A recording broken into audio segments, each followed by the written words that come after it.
Colgate Dental Cream to clean your breath while you clean your teeth and help stop tooth decay, and Luster Cream Shampoo for soft, glamorous, caressable hair bring you Our Miss Brooks, starring Eve Arden.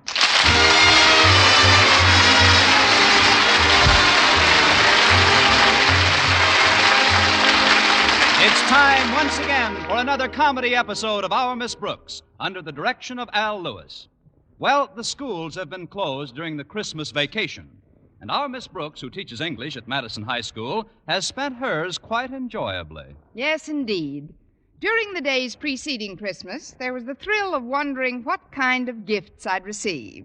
Then in the days following, there's been the thrill of wondering what I'd get in exchange for the Christmas gifts I received. By last Thursday, though, I had made up my mind and paid a visit to the exchange counter of Sherry's department store. Pardon me, are you in charge here? Yes, ma'am. Dale is the name, Rex Dale. And who might you be? I might be Mrs. Boynton if I keep my New Year's resolution. Right now, the name is Constance Brooks. Several of my friends have purchased gifts here that I'd like to exchange. I see. First of all, there's the plastic monstrosity in this box. That doesn't seem quite the way to talk about a gift from a friend, Miss Brooks. This happens to have been presented to me by my principal, Mr. Conklin. And believe me, it's terrifying. No Christmas present freely given should be referred to as terrifying. Here, I'll open the box for you. There.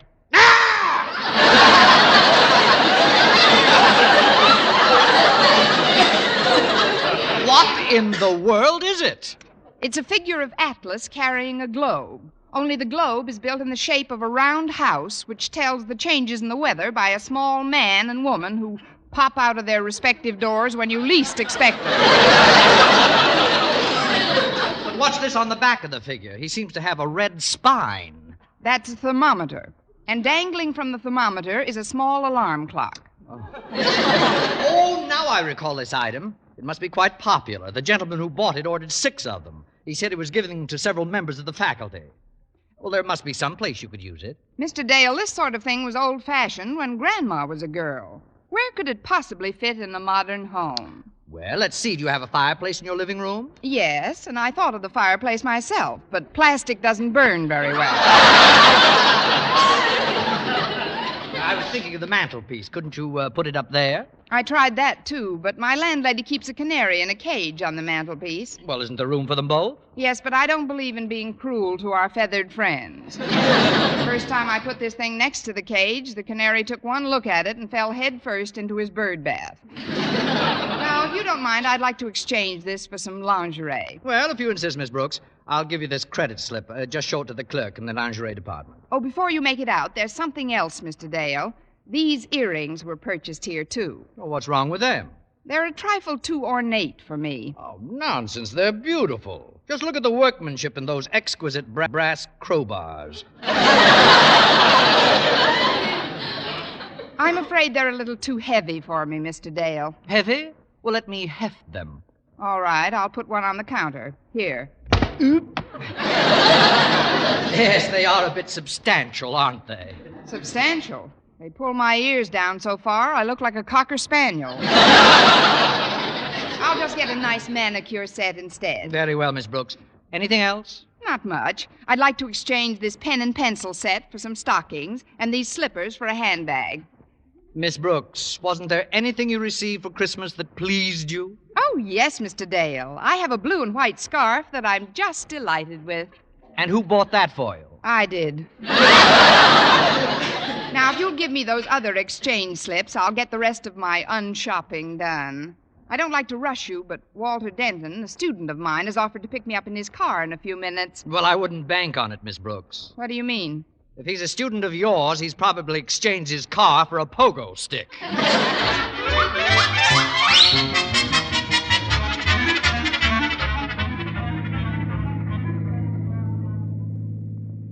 It was nice of you to interrupt your holiday to give me this lift, Walter. For you, Miss Brooks, my Yuletide spirit knows no bounds. What kind of Yuletide did you have, Walter? Oh, magnificent, Miss Brooks. Oh, you should have seen my house. The spirit of giving was rampant. Gifts for everybody all over the place. Sounds wonderful. Yeah. The horn of plenty was really loaded this Christmas. Well, you can't blame your father for relaxing on a holiday. There were lots of presents. What did you get, Walter? Oh, I got some lovely gifts, Miss Brooks. Didn't you notice anything different about this car when you got in? Let's see. The 4 fenders are still missing. The hood is still off the motor. The windshield hasn't been replaced yet. Yeah, go on. Something new has definitely been added. The convertible top is still absent. There's only half of a rear view mirror, and the glass is out of both doors. I can't figure it out, Walter. What's been added? Nylon seat covers. Just what this car needed. Who gave them to you? Both my mother and father. Together? Yeah, my father gave me a sweater and my mother gave me a muffler, and I exchanged them. Mr. Dale was right. Like teacher, like pupil. What did Harriet Conklin give you? Oh, do you like this plaid sport shirt I've got on? Yes, it's very attractive. Did Harriet get you that? No, but her keychain and 90 cents did. Well, here we are at your place, Miss Brooks. Safe and... Sound? Before you get out, Miss Brooks, would you mind telling me what Mr. Boynton got you for Christmas? I know Harriet was egging him on to get you something real personal and feminine. Oh, he almost got me something extremely personal, but I stopped him in time. Oh, what was he going to get? A stapler. He finally settled for a pair of very clever earrings shaped like crowbars, but just between us, I exchanged them for a manicure set. But why? What was wrong with the earrings? I couldn't get them on without a stapler.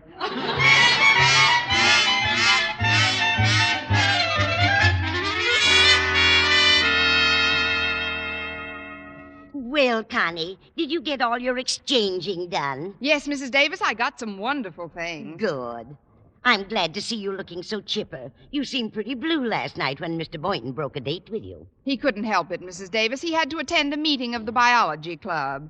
Besides, I enjoyed the movie I saw very much. What did you see, Connie? Born Yesterday with Judy Holliday, Brod Crawford, and Bill Holden. Well, if they were all there, you couldn't have missed Mr. Boynton too much. Before I forget, Connie, Mr. Conklin called twice while you were out. Mr. Conklin? What did he want? I'm not sure, Connie, but it's about some kind of a report or something. He wants you to help him with it. But this is my vacation. If he calls again, please tell him I'm out. Oh, I'm afraid you'll have to tell him yourself, dear. I'm going out in the garden. One of our crawling vines has tripped over the garage door.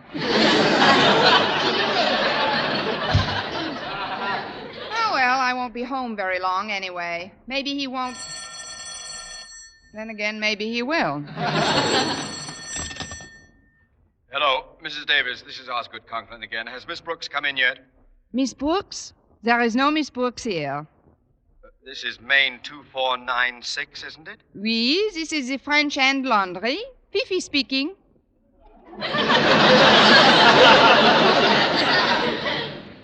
Fifi?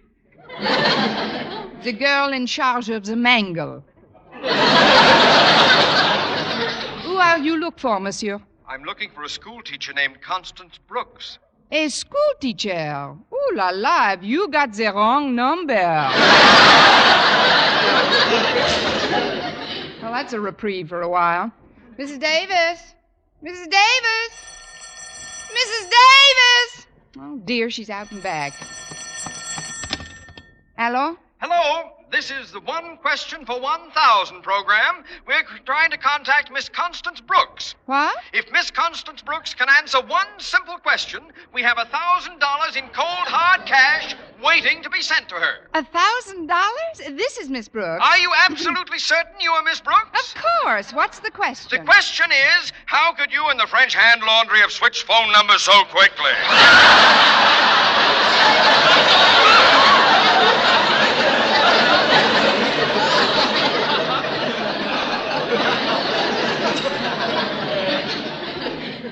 Hello?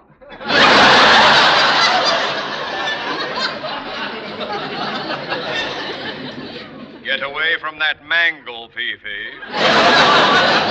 All or I'll really take the starch out of your sail. Hello. Isn't this Mr. Conklin? I guess you must have gotten our party line, sir. All right, Miss Brooks. We'll forget your little impractical joke. The reason I called is to thank you for your Christmas gift to me. Oh, it was just a little remembrance, Mr. Conklin. You couldn't have chosen a more perfect reminder, Miss Brooks.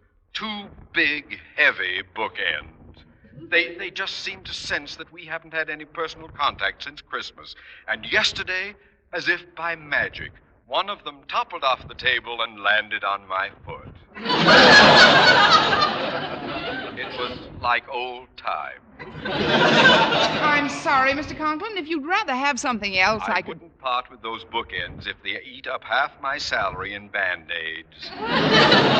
See, Miss Brooks, in spite of your raffish and undisciplined displays of wit, I feel that you, like myself, are basically a sentimental person. When I receive a present, I feel it's a token of someone's affection, and I wouldn't dream of exchanging it for anything else. I presume you feel the same way? Hello?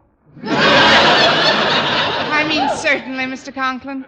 By the way, Miss Brooks, how did you like my gift to you? Oh, stunning, Mr. Conklin. You know, for the longest time, I couldn't decide whether to buy something ornamental or utilitarian. Then I saw that figure of Atlas. And you gave up both ideas. I mean, you combined both ideas. Yes, that's about it.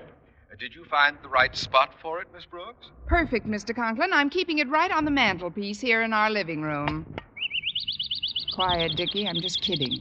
Well, I'm glad to hear it, Miss Brooks. I'll be able to kill 2 birds with 1 stone then when you assist me with my report to the Parent Teachers Association. But, Mr. Conklin, this is my vacation. It's mine, too, Miss Brooks, but this is for the first important meeting of the new year.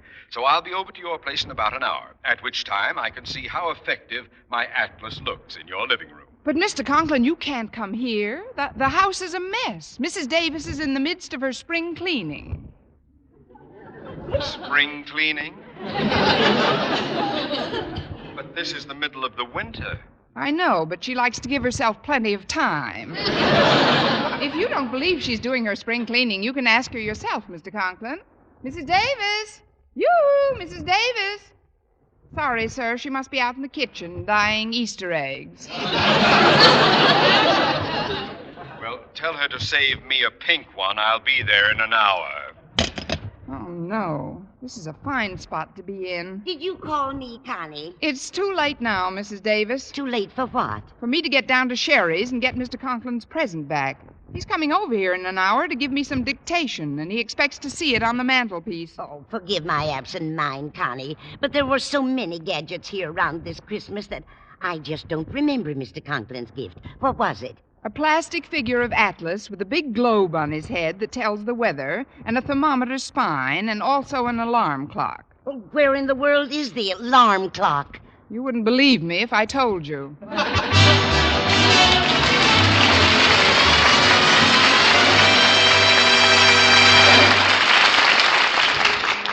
Brush your teeth with Colgate. Colgate Dental Cream. It cleans your breath. Want a toothpaste? While it cleans your teeth. Colgate toothpaste. Cleans your breath. Want a toothpaste? While it cleans your teeth. Colgate Dental Cream cleans your breath while it cleans your teeth. And the Colgate way stops tooth decay best. Yes, the Colgate way is the most thoroughly proved and accepted home method of oral hygiene known today. Over 2 years' research showed brushing teeth right after eating with Colgate Dental Cream helped stop more decay for more people than ever before reported in dentifrice history.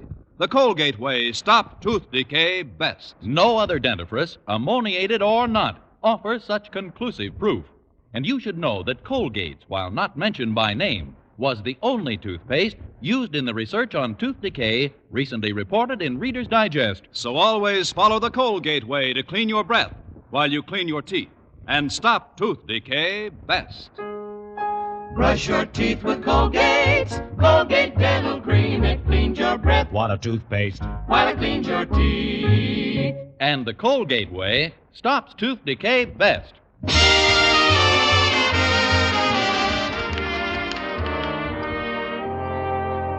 Well, when I had calmed down a bit, I realized that Mr. Conklin had perpetrated his Atlas clock on several other members of the faculty. So the only question was from whom to borrow one. Then Mrs. Davis reminded me that Mr. Boynton had received one, and there was no more question. I had never seen Mr. Boynton's new apartment, and this seemed like as good a time as any. Be right there. Well, Miss Brooks, this is a surprise. Come on in. Thanks, Mr. Boynton. Here, let me take your coat. All right. So this is your new apartment. May I look around? Go right ahead. Aren't you coming with me? Well, you don't have to go anywhere. This is all there is to it. And please don't mind the appearance of the place. After all, what can you do with a bachelor? There must be a non-censorable answer to that. Don't you find this place a bit confining for a big, husky, broad-shouldered, dashing, vital... I forgot what I started to say. You were wondering if I found this apartment confining. Actually, I don't, Miss Brooks. I don't spend very much time in it, but when I'm here, I rather like the compactness of it. Of course, it's different with a girl. I don't suppose you'd care for a tight squeeze. Try me.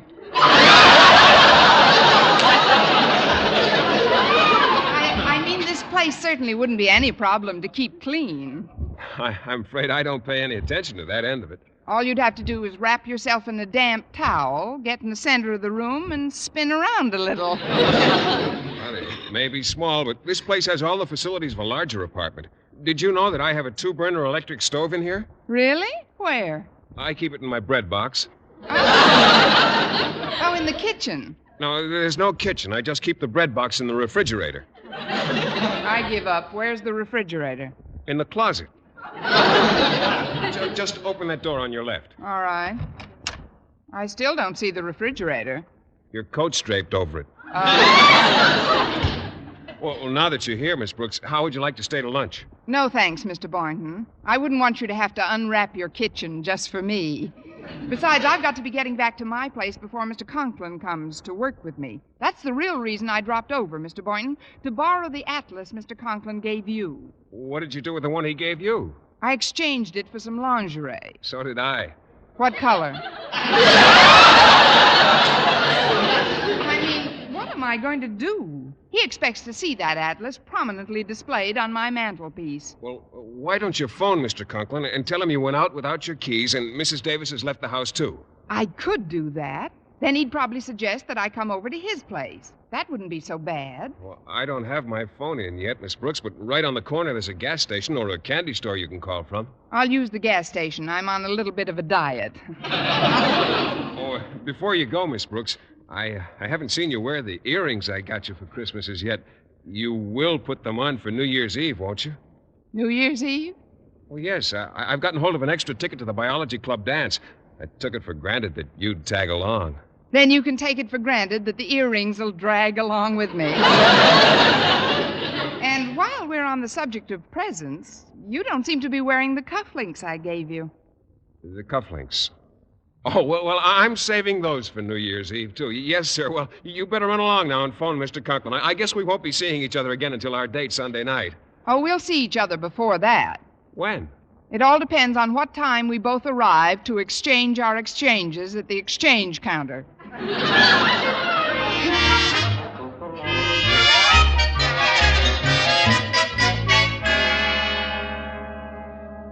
So I'll just come on over to your place, Mr. Conklin. Well, if you've lost your keys and Mrs. Davis is out, I suppose it's the only thing you can do, Miss Brooks. But my wife is having some folks in tonight, so we'll have to finish up at your place after dinner. Yes, sir. That'll give me plenty of time. That is, I'll see you soon, Mr. Conklin. Goodbye. Goodbye.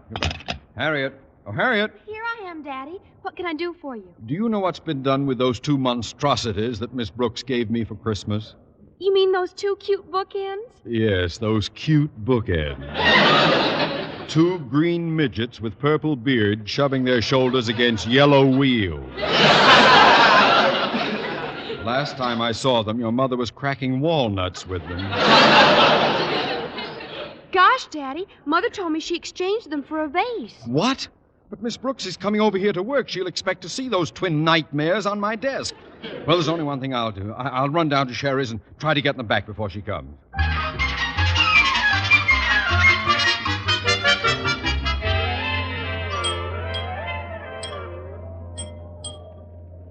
It was just wonderful of you to drive me down here again, Walter. I've got to get back the atlas and Mr. Boynton's earrings at once. Oh, that's okay, Miss Brooks. I've got to get back the keychain Harriet gave me.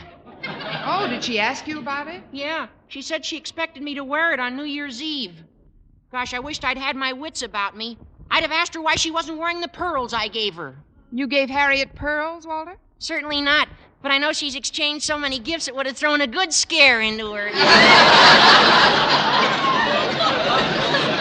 Well, it's too bad about the keychain, Walter. The shirt you exchanged it for looked lovely on you. Yeah, it did, didn't it? Oh, the thought of exchanging it distresses me deeply.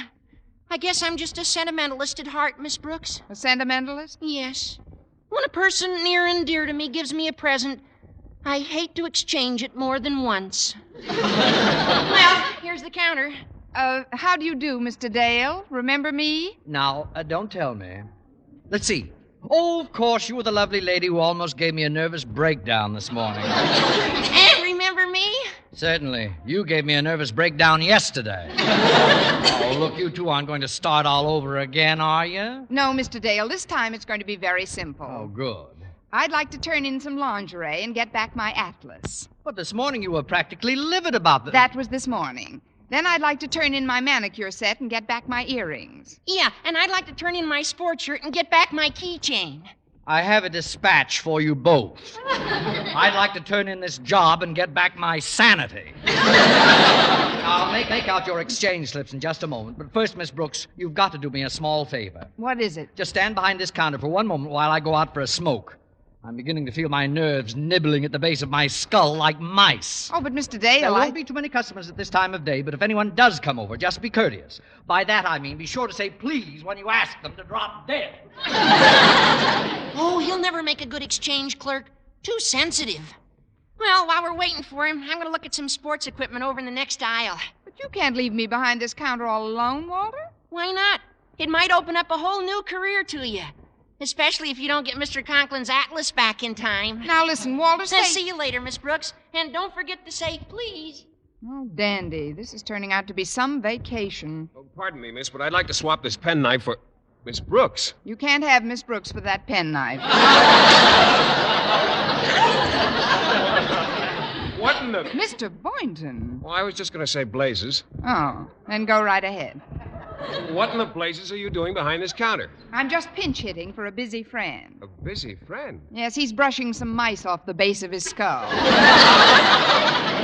there something I can do for you, Mr. Boynton? Well, there was something I wanted to exchange for something else, but I'll wait until the regular clerk comes back. But he may never come back. The mice may brush him off. Why don't you tell me what it is you want to exchange? Well, no, I couldn't, Miss Brooks. It's rather personal. Pardon me, young man, pardon me. Miss, I'd like to swap this vase for Miss Brooks. You can't have Miss Brooks for that vase. Not even if you threw in a penknife. But what in the... blazes am I doing behind this counter? Exactly. And you, Boynton, what are you doing here? Well, I have something I'd like to exchange, Mr. Conklin. A deplorable practice, exchanging gifts. Shows an abysmal lack of consideration for those who presented them to you. What are you doing here, Mr. Conklin? Me? I've just been doing some last-minute shopping. I've never been near this exchange counter since Sherry's opened its doors to the public. Oh, me either, but today Well, Miss Brooks, I feel a little better now. Thanks for... Well, what do you know? It's a Madison High reunion. Oh, then you know these gentlemen, Mr. Dale. Know them. Since Christmas, we've been practically living together. I see. This chunky boy with the malignant mustache has been back about 9 times. Quiet, Dale, quiet. But, Mr. Conklin, I thought you didn't believe in exchanging gifts. I don't, Miss Brooks. It's just that, well, I was down here with my wife a couple of times. Couple of times. He was here so often I thought he was trying to turn her in. That's a hot one. Well, I'll be running along now. I've got... One moment, Mr. Boynton. Mr. Dale, has this tall gentleman been down here, too? Has he? He's the most insidious type of all. Insidious? He's the sort who expects the Brooklyn Bridge in return for a pair of cufflinks. So, Mr. Boynton, you did exchange the cufflinks I gave you. Well, what are you complaining about? You turned in the atlas he gave you, didn't you? That was the atlas I gave you, Miss Brooks. How could you do it? I hate to see a canary bird with a limp. Anyway, you're a fine one to talk, mustache. You turned in the desk lamp she gave you. Desk lamp? Well, that's what I gave you, Mr. Conklin. Well, what about those earrings that pulled down your ears, Miss Brooks? And more important than any of this, what about getting out that report of mine to the Parent Teachers Association? You're right, Mr. Conklin. I'll settle this matter of gifts once and for all, Mr. Dale. I'm going to turn in everything I've received this Christmas for just 2 presents for these gentlemen. 2 presents? Yes. Give Mr. Boynton a Cocker Spaniel and Mr. Conklin a workhorse.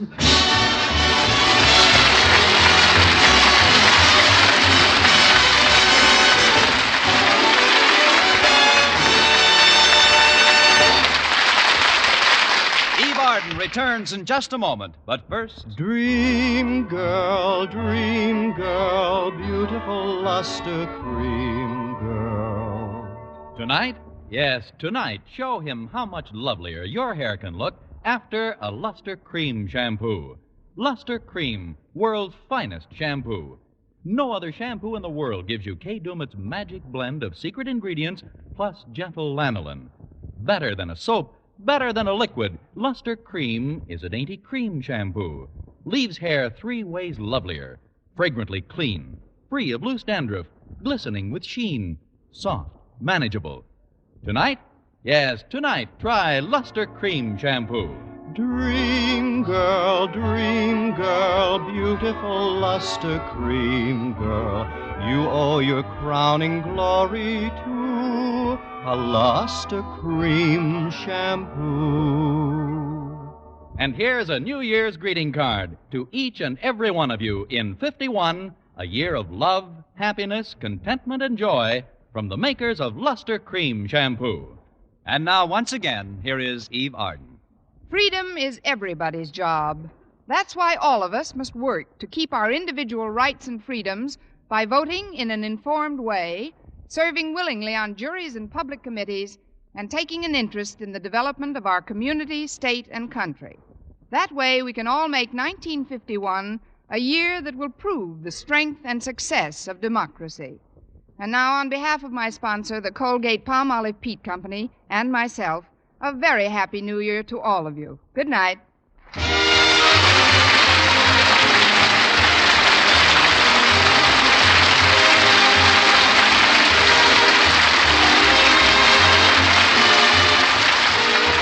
This is Vern Smith reminding you to tune in next week to another Our Miss Brooks show, brought to you by Luster Cream Shampoo for soft, glamorous, caressable hair, and Colgate Dental Cream to clean your breath while you clean your teeth and help stop tooth decay. Our Miss Brooks, starring Eve Arden, is produced by Larry Burns, written by Al Lewis and Arthur Alsberg, with the music of Wilbur Hatch. Mr. Boynton is played by Jeff Chandler, Mr. Conklin by Gale Gordon. Others in tonight's cast were Jane Morgan, Dick Crenna, Gloria McMillan, and Joseph Kearns.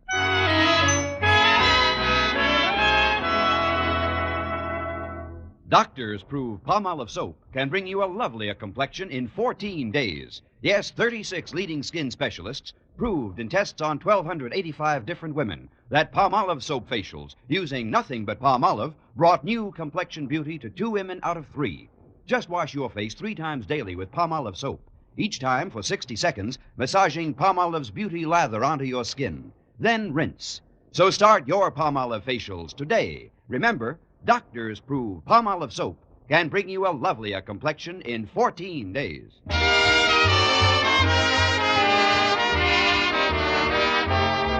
If you like mysteries that are as full of chuckles as chills, be sure to hear Mr. and Mrs. North every Tuesday over this same network.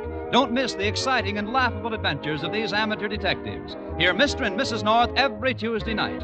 And be with us again next week at this same time for another comedy episode of Our Miss Brooks. Bob Lamont speaking. Stay tuned now for Jack Benny. This is CBS, the Columbia Broadcasting System.